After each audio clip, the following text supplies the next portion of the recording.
Hi guys, I'm Kasha. Welcome to the channel and welcome to our coffee times. Today we're here to discuss all the books that I read in the month of October. From all of the books that I have planned to read, I read most of them.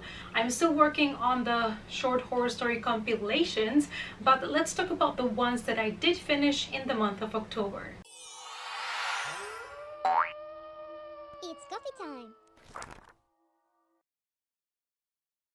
So October started actually pretty good for me. I started reading really fast. I was really loving all the books, and then when we came to the last couple weeks, that didn't end up so well.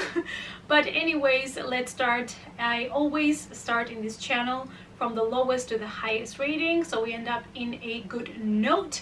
If you love horror and you love books, please consider subscribing to the channel and also hit the notification bell so you don't miss any more coffee times. Also, if you're new here, we rate our books with coffee mugs. Let's start with White Land by Rosie Craig Hicks. I gave this one only 2 coffee mugs. This is a new release and I was excited because it was kind of fantasy combined with some mystery horror, and it had magic, it had a forest, it had some Scandinavian folklore, and I was like, yes, it's gonna be great. And it did actually start pretty interesting. We are following a family during a holiday vacation in the snow, and they have 2 daughters. So one of them disappeared one night and she was found the next morning covered in snow outside. There is no way that she could have survived the night outside by herself. It was just too cold, but she seems to be warming up. She seems to be fine. However, her behavior is different. She's not the same person that left that night. So she has returned but changed. And I do enjoy stories about people that disappear or change because something happened to them. The problems that I had with this book was that the family dynamics, the things that the family does and says, it didn't feel like a family, didn't feel real. I didn't believe it. So it was hard for me to get invested in this family, since I didn't think that it was like the relationships were not portrayed properly, they were not realistic. And we do get to see the other sister, Kira, kind of going to the forest with a friend, trying to figure out what might have happened to her sister that night, and that kind of takes you into a more magical element kind of situation in the forest. However, the book started to drag so much, like all of these stylized descriptions, and it just got too much, and it ended up being kind of like more of a burden to finish than really enjoyment.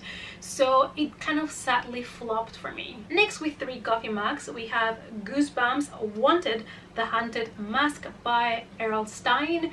And I was a little bit let down by this book. I was expecting a little bit more quality in general because, you know, Errol Stein is a legend. And the thing that bothered me a little bit is that the new story doesn't really feel exactly like the classic story of the Haunted Mask. We are following 3 different characters in this book. They each have a section and all of their stories are kind of connected with the mask.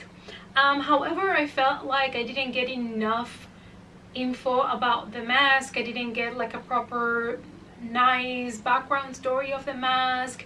It felt a little bit rushed, and even though it did have a couple of creepy nice moments, I kind of was expecting a little bit more. Next, with 3 coffee mugs as well, and so far the lowest rating I have given to a Richard Lehman book is All Hallows Eve by Richard Lehman. I read this one nearly in one sitting on the 31st of October. That was my plan. And I have to say I was a little bit disappointed. I was a little bit let down because it didn't feel like a full-on Richard Lehman story. Like, I was missing more gore, more disturbing stuff. Like, I felt like the really nice part happened in the last 30 pages. I was really excited about the premise. Basically, we are following a really small town in which there is this house where some horrible crimes were committed and a family was basically massacred inside of their house, and nobody has lived in the house ever since for years, and there is all these talks about the house being haunted. And so on Halloween night, a bunch of teenagers kind of decided to go and make a party in that house, and I was like, fantastic. The problem is they don't even go to the house at all until the end. Like, nothing really happens in the house much. I was kind of expecting more of a haunted house story, and that was not what I got. Maybe it was just my expectations. It just felt like a little town thriller mystery kind of thing, and it didn't feel so much full-on horror until the very end. The teenagers were a little bit like annoying to me. Like, I don't know, I think I had higher expectations for this book, and it ended up also dragging a lot in the middle for me, like I said, because the nice action-packed part comes in the last 30 pages. So yeah, so far this is my least favorite Richard Lehman that I have read so far. Next, with 3.5 coffee bags, we have Greyfriars Reformatory by Fraser Lee.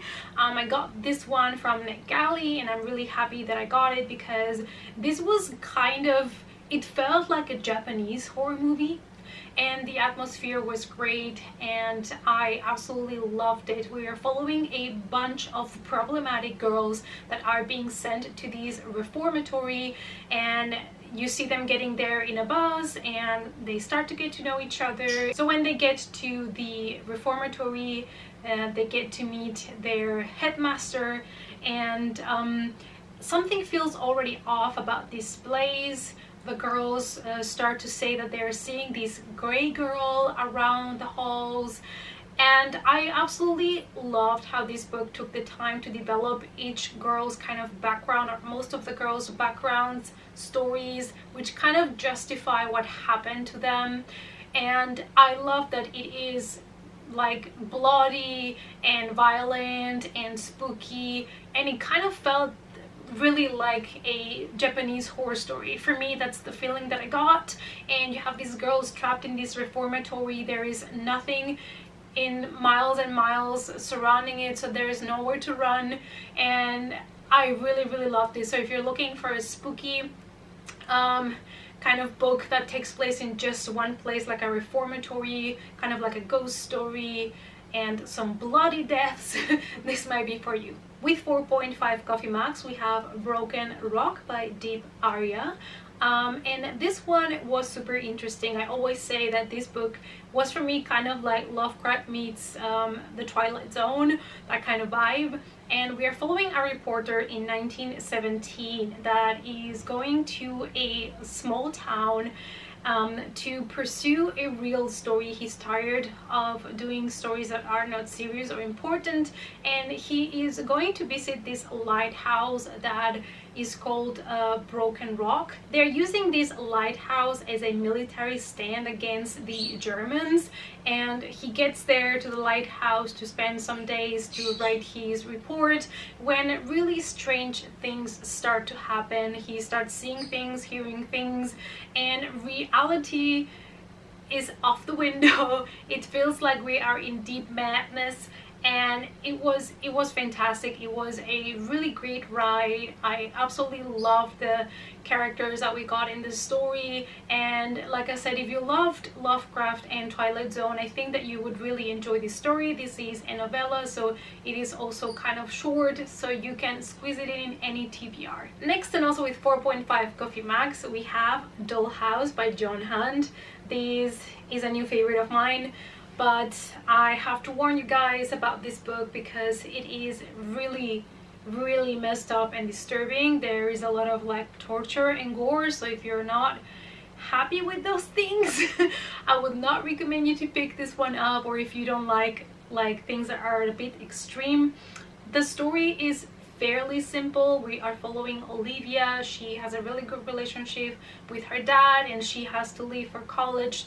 The first night at campus, she decides to go out to grab a coffee, and she gets kidnapped. So that happens in the first chapter. It's not like a big spoiler or anything like that. It's even on the blurb on the back. And so the father basically starts this mission of finding his daughter, but the book is so much more than that. I don't want to spoil it for anybody, but if you have seen Ghostland, or I think it's called in the US a story in a Ghostland or something like that, then you kind of know the vibe of the book. It is really disturbing. It involves more than just one girl, and it involves some really messed up things done to the girls. That's all I'm gonna say. But I absolutely loved it. I loved every bit of it. From the very beginning, you get full-on action, things happening, disturbing stuff, and it doesn't stop until the very end.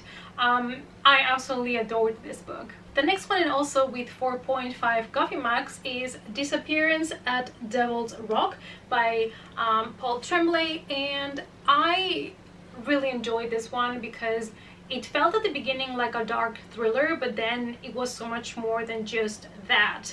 I feel like with most of Paul Tremblay's books, when you start, you get the idea that the book is gonna go in one direction, but then you get slapped in the face and you go the other direction. And that's actually one of the things I really enjoy about his writing. The story follows a poor woman that, after losing her ex-husband in a car accident, now has to face the disappearance of her teenager son. He went to a friend's house just to spend the night for a regular sleepover, but he never came back. So there's this investigation that starts, and the whole town is trying to find him. They go to the forest where the kids went that night without the parents' permission, and there are interviews performed with the kids that were with him, with the parents, and you kind of start slowly unraveling a story that is way bigger than a regular thriller mystery. I felt like the story progressively got darker and darker and more messed up as you went, and the ending was messed up, disturbing, perfect. I loved it because even though this started like your regular thriller, it completely changed into something else, like I said, and it was so much more original and refreshing than just reading your basic thriller story.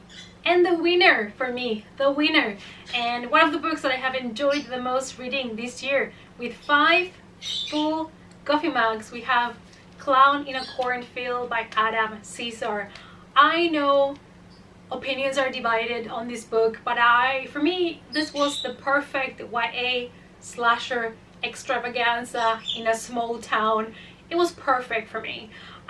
We are following Queen, and she moves with her father into this small town. They're kind of trying to find a new beginning of their life after the loss of the mother, and so they decide to move to this small town to start new. And when they get to this small town, they realize that there's some kind of problem between the younger generation and the older generation.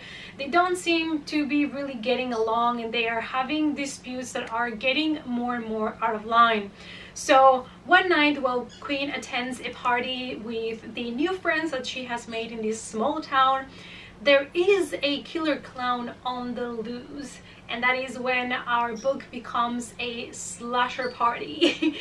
I have to say, this book was fast-paced, entertaining, things happening from the very beginning. Love the characters. Yes, it did have some typical tropes of horror stories and horror slashers, of course it did, but as a horror fan, it did not bother me at all. I was just enjoying it because I just had fun with the story, and I think that's what this book was supposed to be. It was supposed to be a slasher, but fun. And I also loved it. I loved it. That's all I can tell you without spoilers. By 10 out of 10 would recommend. Alright guys, so this is everything that I read in the month of October. I did intend to read more, but it didn't happen, so I'm happy with the things that I was able to finish. Let me know down below what is the best book that you read in Spooky Month, what is the best thing that you read in October. Thanks so much for watching, you guys. Please give the video a big thumbs up for support. Also, I apologize for my birds in the background sometimes. If you didn't know, hi, I have parrots. I have 2 parrots, and sometimes they like to talky and I just cannot stop them. So, you know, it is what it is. We have to live with it. Thanks so much for watching, and if you want to follow me in other social media, the links are always down below, and I hope to see you all in the next coffee time. Bye!